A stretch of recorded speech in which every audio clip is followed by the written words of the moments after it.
எல்லா கிறிஸ்துவின் சபையாருக்கும், எல்லா கிறிஸ்துவின் பிரசங்கியார்களுக்கும், சபையில் கூடி வருகிற விசுவாசிகளுக்கும், சகோதரிகளுக்கும், சகோதரர்களுக்கும் என்னுடைய வணக்கத்தை தெரிவித்துக் கொள்கிறேன். இன்றைக்கு நாம் ஒரு புதிய காரியத்தை வேதத்திலிருந்து நாம் பார்க்க இருக்கின்றோம். சில பேர் பார்த்தீங்கன்னா, இவர் இப்படி சொல்கிறாரு, அவர் அப்படி சொல்கிறாரு பைபிளை பற்றி அப்படின்னு தான் யோசிக்கிறாங்க. ஆனால் அவர் சொல்கிறது பைபிளில் இருக்குதான்றது அதை யோசிக்க மாட்டுறாங்க. அப்போஸ்தலனாகிய பவுல் சொல்கிறாரு கலாத்தியர் 1ஆம் அதிகாரத்தில், இப்போது நான் மனுஷரையா அல்லது தேவனையா யாரை நாடி போதிக்கிறேன்? நான் இன்னும் மனுஷனை பிரியப்படுத்துவனாக இருந்தால் நான் கிறிஸ்துவின் ஊழியக்காரன் அல்லவே அப்படின்னு சொல்கிறார்.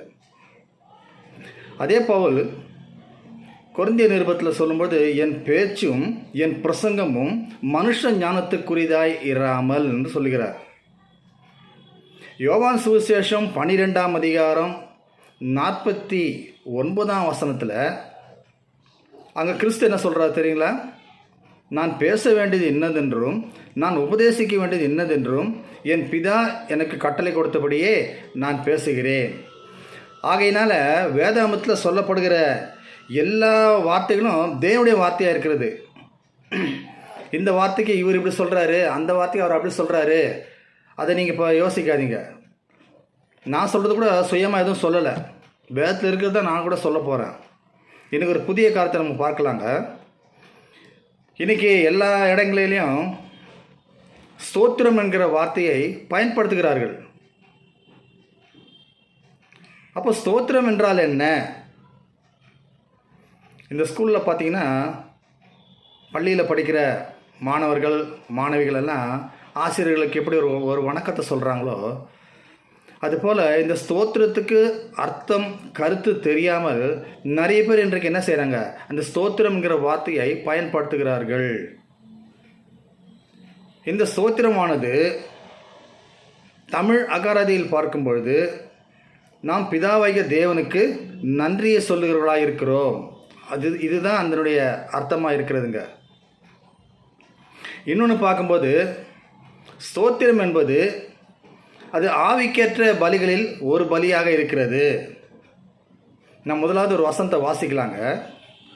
எபிரேயருக்கு எழுதின நிருபம் 10ஆம் அதிகாரம் 25ஆம் வசனத்தை வாசிக்கிறேன், கவனிங்க. சபை கூடி வருதலை சிலர் விட்டு விடுகிறது போல நாமும் விட்டுவிடாமல் ஒருவருக்கொருவர் புத்தி சொல்ல கடவோம். 26ஆம் வசனம் தொடர்ச்சியாக வாசிக்கிறேன், கவனிங்க.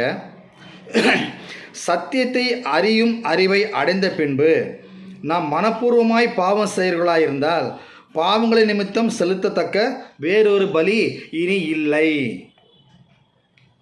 பழைய ஏற்பாட்டில் மனுஷன் பாவம் செய்தானா அதுக்கு பாவ நிவர்த்தி செய்யக்கூடிய பலியானது இளங்காளை, வெள்ளாட்டுக்கடா இவங்களிடத்தான் தான் மனுஷனுடைய பாவத்தை நிவர்த்தி செய்கிறதா இருக்கிறது. ஆனால் கிறிஸ்து மரித்து உயிர்த்தெழுந்த பிறகு மறுபடியும் யாராவது பாவம் செய்வர்களானால், அது தெரிந்து செய்தாலும் சரி தெரியாமல் செய்தாலும் சரி, அந்த பாவங்களின் நிமித்தம் செலுத்தத்தக்க வேறொரு பலி இனி கிடையாது. ஏன்னா எல்லாருடைய பாவத்துக்காக கிறிஸ்து மரித்திருக்கிறார். கிறிஸ்து சிலுவையில் பலியாக பிதாவானவர் நமக்கு ஒப்பு கொடுத்துக்கிறார் நம்முடைய பாவங்களுக்காக. ஆகையினால இந்த ஸ்தோத்திரம் என்கிற வார்த்தையானது ஆவிக்கேற்ற பலியில் ஒரு பலியாக இருக்கிறது. அந்த பலியை நாம் மனுஷருக்கு செலுத்த வேண்டும் என்று வேதாகமம் எங்கும் சொல்லப்படலை. அது பிதாவாகிய தேவனுக்கு தான் செலுத்தணும் சொல்லிட்டு வேதத்தில் சொல்லப்படுதுங்க. அதை குறித்து இன்ற காலை வேளையில் நம்ம ஆராய்ந்து பார்க்கலாங்க. 1 பேதுரு 2ஆம் அதிகாரம் 5ஆம் வசனத்தை வாசிக்கிறேன், கவனிங்க. ஜீவனுள்ள கற்களைப் போல ஆவிக்கேற்ற மாளிகையாகவும் இயேசு கிறிஸ்து மூலமாய் தேவனுக்கு பிரியமான ஆவிக்கேற்ற பலிகளை செலுத்தும்படிக்கு பரிசுத்த ஆசாரிய கூட்டமாகவும் கட்டப்பட்டு வருகிறீர்கள். அப்போ ஆவிக்கேற்ற பலின்னு பார்க்கும்போது ஒரு சில ஆவிக்கேற்ற பலியெல்லாம் வேதத்தில் சொல்லப்பட்டிருக்கிறது. அதில் ஒன்று தான் இந்த ஸ்தோத்திரம். நமக்கு வாழ்க்கையில் நல்லது நடந்தாலும் பிதாவாகிய தேவனுக்கு, குமாரனாகிய கிறிஸ்துவின் நாமத்தினாலே அவருக்கு நம்ம ஸ்தோத்திரத்தை செலுத்துகிறோம். நமக்கு கெட்டது நடந்தாலும் சரி, நல்லது நடந்தாலும் சரி, நாம் அவருக்கு தான் நம்ம ஸ்தோத்திரத்தை நாம் செலுத்த வேண்டியது. ஆவிக்கேற்ற பலிகள் ஒரு பலியாக இருக்கிறது. இன்னொரு இடத்துல வாசிக்கும்போது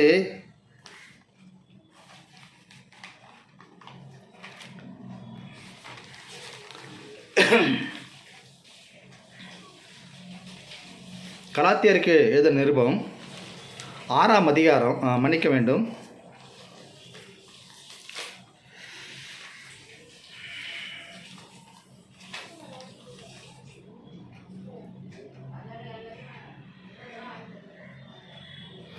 எபிரேயர் 13ஆம் அதிகாரம்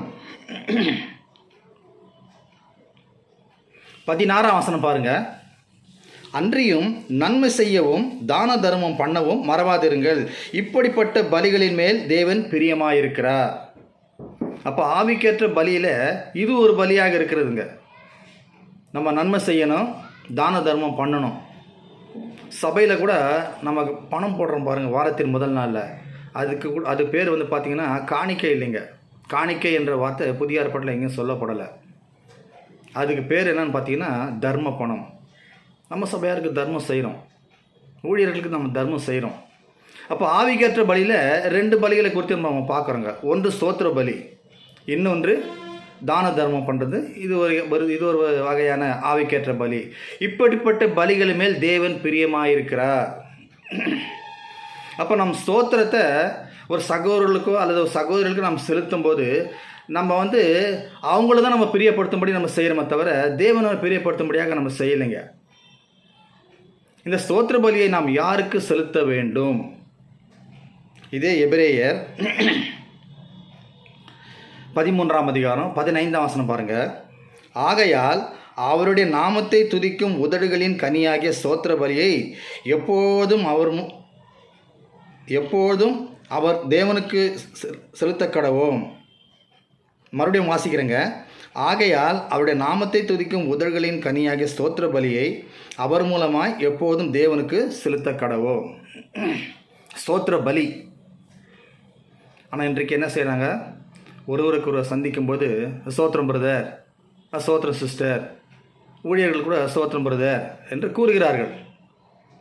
அப்போ ஸ்தோத்திர பலியை இங்கே யாருக்கு செலுத்த வேண்டும்னு வசனம் சொல்லுதுங்க. எபிரேயர் 13:15 பிதாவாகிய தேவனுக்கு மட்டும்தாங்க சொல்லப்பட்டிருக்கிறது. ஏனென்று சொன்னால் பழைய ஏற்பாட்டில் தேவன் வந்து பலியையும் காணிக்கையும் விரும்பவில்லை. பழைய ஏற்பாட்டில் தேவனானவர் பலியையும் காணிக்கையும் விரும்பவில்லை. அது அவருக்கு பிரியமாக இல்லை. அப்போ பழைய ஏற்பாட்டில் ஓசியாவின் புஸ்தகம்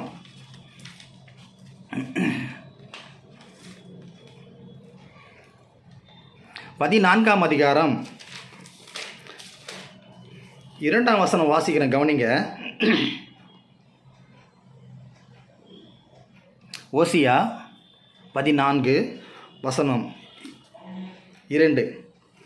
வார்த்தைகளை கொண்டு கர்த்தரிடத்தில் திரும்புங்கள், அவரை நோக்கி தேவரீர் எல்லா அக்கிரமத்தையும் நீக்கி எங்களை தயவாய் அங்கீகரித்தருளும், அப்போது நாங்கள் எங்கள் உதடுகளின் காளைகளை செலுத்துவோம். பாருங்கள், உதடுகளின் காளை.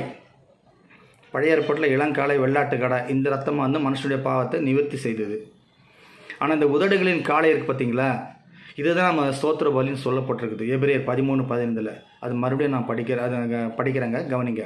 ஆகையால் அவருடைய நாமத்தை துதிக்கும் உதடுகளின் கனியாகிய ஸ்தோத்திர பலியை எப்போதும் கிறிஸ்துவின் மூலமாய் தேவனுக்கு செலுத்த கடவோம். எப்பொழுதும் நம்ம சாப்பிடும் போதும் சரி, தூங்கி எழுந்துக்கும் போதும் சரி, தூங்குறதுக்கு முன்னாடியும் சரி, வாழ்க்கையில் நமக்கு நன்மை வந்தாலும் சரி அல்லது தீமை வந்தாலும் சரி, நாம் தேவனுக்கு ஸ்தோத்திர பலியை நம்ம அவருக்கு தான் செலுத்தணும், மனுஷருக்கு இல்லைங்க. ஏன்னு சொன்னால் யோபு புஸ்தகத்தில் எல்லாருக்கும் தெரியும். யோபு தம் மனைவியை பார்த்து சொல்கிறாரு, கர்த்தர் கொடுத்தார், கர்த்தர் எடுத்துக்கொண்டார், கர்த்தருடைய நாமத்துக்கு ஸ்தோத்திரம். அப்போ யோபு வந்து யாருக்கு ஸ்தோத்திரம் செலுத்துறாருங்க? ஸ்தோத்திர பலி யாருக்கு செலுத்துறாரு? பிதாவாகிய தேவனுக்கு.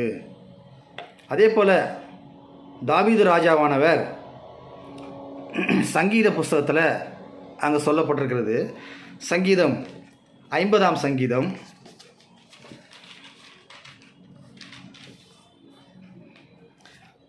23ஆம் வசனம் பாருங்கள். சங்கீதம் 50:23.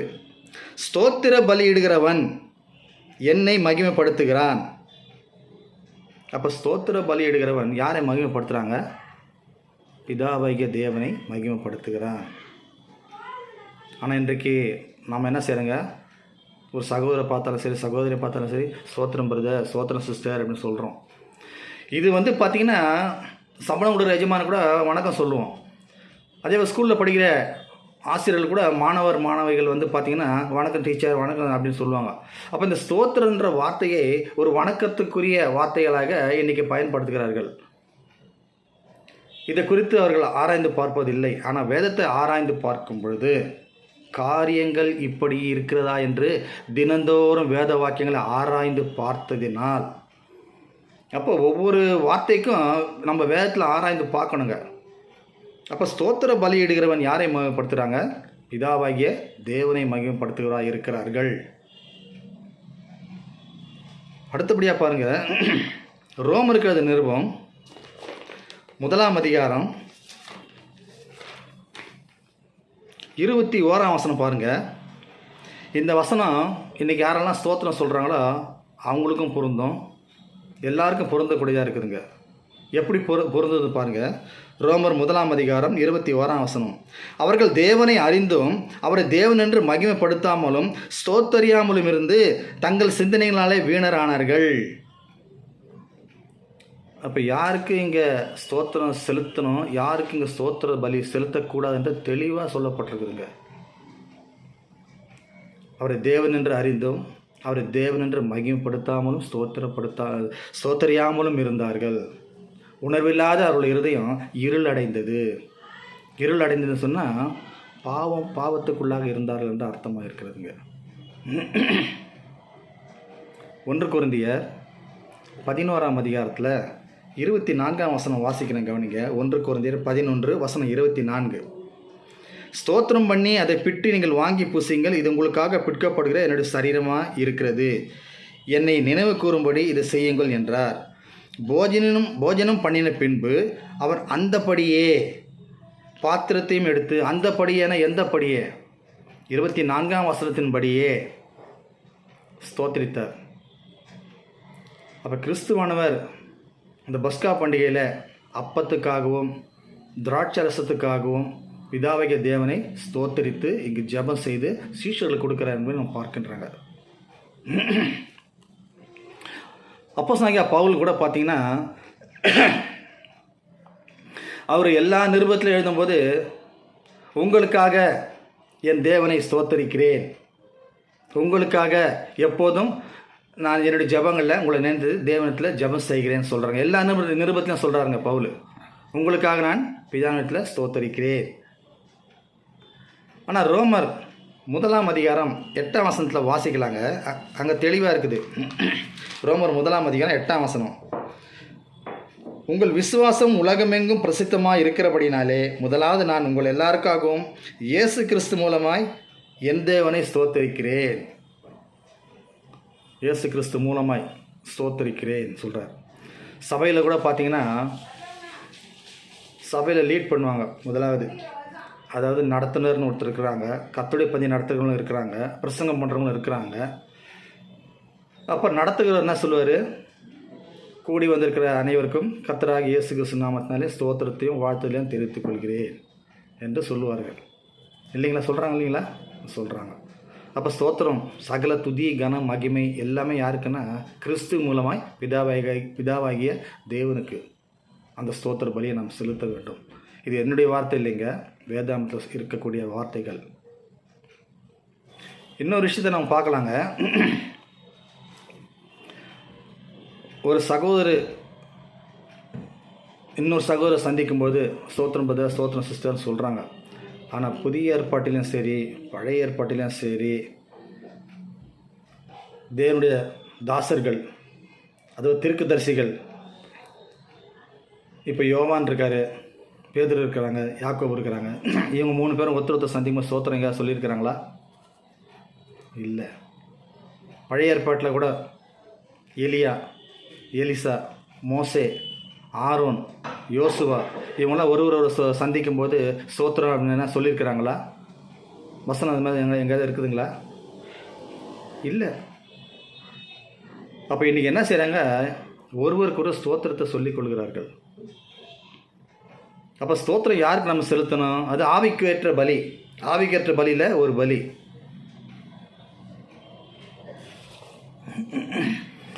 அப்போ என்ன தான் சொல்லணும் பிரதர்? என்ன தான் நம்ம சொல்ல வேண்டியது இருக்குது? ஒரு சகோதரி பார்க்கும்போது நம்ம என்ன தான் சொல்லணும்? அல்லது ஒரு ஊழியக்காரர் பார்க்கும்போது ஸ்தோத்திரம் சொல்லக்கூடாதா? அல்ல ஒரு சகோதரர் சந்திக்கும் போது ஸ்தோத்திரம் சொல்லக்கூடாதா? அப்படின்ற கேள்வி எல்லாருக்கும் இருக்கும். அதுக்கு தான் கிறிஸ்து சொல்கிறாருங்க. மத்தேயு சுவிசேஷம் 10ஆம் அதிகாரம் நீங்கள் வீட்டில் வாசித்து பாருங்கள். அவர் என்ன சொல்கிறாருன்னா, ஒரு வீட்டுக்கு போங்க, அந்த வீட்டார நீங்கள் சமாதானத்தோட வாழ்த்துதல் சொல்லுங்கள்.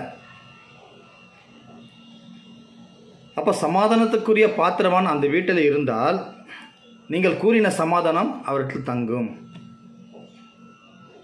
அது சமாதானத்துக்குரிய பாத்திரம் நாங்கள் இல்லைன்னு சொன்னால் நீங்கள் கூறின சமாதானம் அது உங்களிடத்துக்கே திரும்பி வரும்னு சொல்கிறாங்க. அப்போ 2 விஷயம் சொல்கிறார் மத்தேயில கிறிஸ்து. ஒன்று வாழ்த்துதல் சொல்லுங்கள், இன்னொன்று சமாதானம் சொல்லுங்கள் ஒருவரை சந்திக்கும் பொழுது. கிறிஸ்துவே சொல்கிறார் இல்லைங்களா? அப்போ என்ன தான் சொல்லணும் பிரதர், என்ன தான் சொல்ல வரீங்க அப்படின்னு நீங்கள் யோசிக்கலாம். ரோமர் 16ஆம் அதிகாரம் 3ஆம் வசனம் தொடங்கி 16ஆம் வசனம் வரைக்கும் வாசிக்க இப்போ நமக்கு நேரம் இல்லைங்க. நீங்கள் வீட்டில் வாசித்து பாருங்கள். அவர்கள் வீட்டிலே கூடி வருகிற சபையை வாழ்த்துங்கள். ஆக்கில்லா பிரிஸ்கில்லா அவர்களை வீட்டில் கூடி வர சபையை வாழ்த்துங்கள். அந்த ரோமர் 16ஆம் அதிகாரம் 3லேருந்து 16ஆம் வசனம் வரைக்கும் எல்லா சபையாருக்கும் வாழ்த்துதல் சொல்லுங்கள். ஸ்தோத்திரம் சொல்லுங்கன்னு வசனம் சொல்லலை, வாழ்த்துதல் சொல்லுங்கள். ரோமர் 16ஆம் அதிகாரம் 16ஆம் வசனம் எல்லாருக்கும் தெரிந்த வசனம். ஒருவரை ஒருவர் பரிசுத்த முத்தத்தோடு வாழ்த்துங்கள். கிறிஸ்துவின் சபையார் உங்களுக்கு வாழ்த்துதல் சொல்லுகிறார்கள். வசனம் அப்படித்தானே இருக்குது இல்லைங்களா? அப்போ நம்ம என்ன சொல்லணுங்க? ஒருவருக்கொருவர் வாழ்த்துதல் பிரதர். பவுல் அப்படி தான் ஒவ்வொரு நிருபத்தை எழுதும்போது வாழ்த்துதல் கூறி நிருபத்தை எழுதாருங்க. இன்றைக்கி ஒரு கேள்வி கேட்குறேன். அந்த ரோமர் 16ஆம் அதிகாரம் 16ஆம் வசனம், அது கொஞ்சம் வித்தியாசமாக நான் படிக்கிறேன், கவனிங்க. ஆனால் முதல்ல வசனம் என்ன இருக்குது அப்படி நான் படிக்கிறேன், 2வது வித்தியாசமாக படிக்கிறேன், கவனிங்க. ஒருவரை ஒருவர் பரிசுத்த முத்தத்தோடு வாழ்த்துங்கள், கிறிஸ்துவின் சபையார் உங்களை வாழ்த்துகிறார்கள். இப்படி தான் வசனம் இருக்குது. இதை கொஞ்சம் வித்தியாசமாக நான் படிக்கிறேன், கவனிங்க. கிறிஸ்துவின் சபை யார் உங்களுக்கு வாழ்த்துதல் சொல்லுகிறார்கள்? அதாவது கிறிஸ்துவின் சபையார் உங்களுக்கு வாழ்த்துதல் சொல்லுகிறார்கள். அப்போ கிறிஸ்துவின் சபை யார் வாழ்த்துகிறார்கள்? யாருமே வாழ்த்துதல் சொல்கிறதில்ல, எல்லாமே ஸ்தோத்திரம் தான் சொல்லிக்கிட்டு இருக்கோம். ஸ்தோத்திரம் வந்து மனுஷர்களுக்கு நம்ம சொல்ல வேண்டியது வேதம் சொல்லலை நமக்கு. அது பிதாவாகிய தேவனுக்கு தான் நம்ம அந்த ஸ்தோத்திரத்தை நம்ம சொல்லணும். ஏன்னு சொன்னால் அது ஆவிக்கேற்ற பலியில் ஒரு பலி. யோபுங்க அதான் சொல்கிறாரு, தாவீது ராஜா கூட அதான் சொல்கிறாருங்க. தாவீது ராஜா சொல்கிறாரு, என் ஆத்துமாவே கர்த்தரை ஸ்தோத்திரி, என் முழு உள்ளமே அவருடைய பரிசுத்த நாமத்தை ஸ்தோத்திரி. அதே தாவீது ராஜா சொல்கிறார் சங்கீதம் 50:23, ஸ்தோத்திர பலியிடுகிறவன் தேவனை மகிமைப்படுத்துகிறான். அப்போ நம்ம மனுஷருக்கு நம்ம ஸ்தோத்திரத்தை சொல்கிறது நம்ம அவங்களும் மகிமைப்படுத்துகிறோம். அப்படி தான் பொருளாகுது, அப்படி தான் அர்த்தமாகுது. ஆனால் பவுல் என்ன சொல்கிறாருங்க கலாத்தியர் 1ஆம் அதிகாரத்தில், நான் இன்னும் மனுஷனை பிரியப்படுத்துகிறவனாக இருந்தால் நான் கிறிஸ்துவின் ஊழியக்காரன் அல்லவே. அப்போ நிறைய பேர் ஊழியம் செய்கிறீங்க, நானும் ஊழியம் செய்கிறேன். ஒரு விஷயம் நல்லா புரிஞ்சுங்க. சில ஊழியக்காரர் பெருமை பாராட்டிக்குவாங்க. ஆனால் பவுல் சொல்கிறாரு, நடுகிறனால ஒன்றுமில்லை, நீர் பாய்ச்சுகிறனால ஒன்றுமில்லை, விளைய செய்கிற தேவனாலே எல்லாம் ஆகுன்னு சொல்கிறார். ஊழியக்காரனால ஒன்றுமே இல்லை. ஊழியம் செய்கிறவங்க இந்த பூமியில் மட்டும் இல்லைங்க, பரலோகத்தில் கூட ஊழியம் செய்யணும்னு சொல்லிட்டு எபேசியர் 1ஆம் அதிகாரத்தில் சொல்லப்பட்டிருக்கிறது. அது இன்னொரு சமயம் நான் போதிக்கும்போது உங்களுக்கு அந்த வசனத்தை நான் சொல்கிறேன். வசனத்தை இப்போ நான் சொல்லிடுறேங்க. எபேசியர் 1ஆம் அதிகாரத்தில் என்ன சொல்லுதுன்னா, உன்னதங்களில் உள்ள துறைத்தனங்களுக்கும் அதிகாரங்களுக்கும் அவருடைய ஆனந்த ஞானமானது இப்போது சபையின் மூலமாய் தெரிய வரும் பொருட்டாக. சபையின் மூலமாய் தெரிய வரும் பொருட்டாக. அப்போ சபையாக இருக்குது. சபையாரில் பெரியவங்க சின்னவங்களாம் கிடையாதுங்க, ஊழியக்காரி விசுவாசிகள்லாம் கிடையாதுங்க. எல்லாமே சகோதரர்கள், எல்லாரும் சகோதரிகளாக இருக்கிறோம். அதில் ஆண் என்றும் இல்லை, பெண் என்றும் இல்லை, கிரேக்கன் என்றும் இல்லை, யூதன் என்றும் இல்லை. அப்போ இந்த சபையார் கூட, அதாவது ஊழியக்காரர் மட்டும்தான் பிரசங்கம் பண்ணணுன்றது இல்லைங்க, விசுவாசியும் கூட பண்ணணும். ஏன்னா சபையின் மூலமாய் தெரிய வரும் பொருட்டாக. அப்போ சபையார் நம்ம என்ன செய்யணுங்க, நம்ம சீர்திருத்திக்க வேண்டியது அவசியமாக இருக்குது. 2 தீமோத்தேயு 3ஆம் அதிகாரம் 17ஆம் வசனத்தின் பிரகாரமாக அவைகள் உபதேசத்துக்கும் கடிந்து கொள்ளுதலுக்கும் சீர்திருத்தலுக்கும் பிரயோஜனம் உள்ளவளாக இருக்கிறது. அவைகள் என்று சொன்னால் எவைகள்ங்க?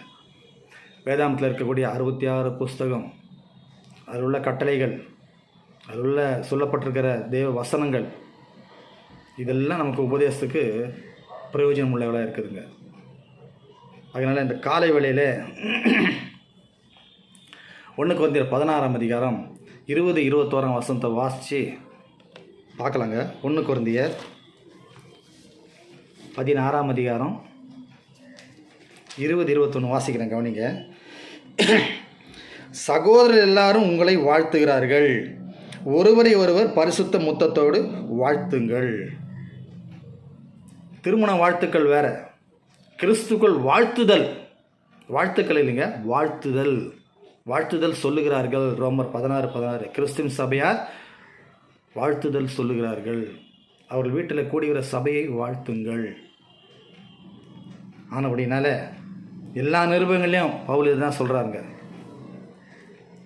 அதனால் சகோதரர்களே, சகோதரிகளே, நான் ஏதாவது தவறாக சொல்லியிருந்தா நீங்கள் எனக்கு சொல்லுங்கள், என்ன நானே திருத்திக்கிறேன். ஏன்னா நான் சொல்லப்பட்ட வசனங்கள்லாம் பார்த்திங்கன்னா என்னுடைய சொந்த வார்த்தையே இல்லைங்க. பவுல் சொன்னது போல் என் பேச்சும் என் பிரசங்கமும் மனுஷ ஞானத்துக்குரியது அல்ல, அது தேவ வசனத்தில் ஆவியினால் உறுதிப்பட்டிருக்கிறது. இப்போ நான் மனுஷனையா தேவனையா யாரை நாடி போதிக்கிறேன், யாரை பிரியப்படுத்த பார்க்குறேன்? நான் இன்னும் மனுஷனை பிரியப்படுத்தணும் இருந்தால் நான் கிறிஸ்துவின் ஊழியக்காரன் அல்லன்னு சொல்கிறேன். அதனால் நம்ம மனுஷனை பிரியப்படுத்த வேண்டியது தேவையில்லை. பிதாவேக தேவனை தான் என்ன செய்யணுங்க, பிரியப்படுத்தணும், மகிமைப்படுத்தணும். கிறிஸ்து கூட தான் சொல்கிறாரு, என்னை தள்ளி, யோவான் சுவிசேஷம் 12ஆம் அதிகாரம் 48ஆம் வசனத்தில், என்னை தள்ளி என் வார்த்தைகளை ஏற்றுக்கொள்ளாதவனை நியாயம் தீர்க்க ஒன்று இருக்கிறது. நான் சொன்ன வசனமே அவனை கடைசி நாளில் நியாயம் தீர்க்கும். 49ஆம் வசனத்தில் சொல்கிறாரு, நான் பேச வேண்டியது என்னதென்றும் நான் உபதேசிக்க வேண்டியது என்னதென்றும் என் பிதா எனக்கு கட்டளை கொடுத்தபடியே நான் பேசுகிறேன். அதே போல் எல்லார் கையிலும் வேதாகமம் கொடுக்கப்பட்டிருக்கிறது, என்கிட்டையும் வேதாகமம் இருக்குது. நானும் வேதத்திலிருந்து தேவனுடைய வார்த்தையை சொல்கிறேன். எதனா தவறாக இருந்தால் எனக்கு சொல்லுங்கள், நான் திருத்திக்கிறேன்.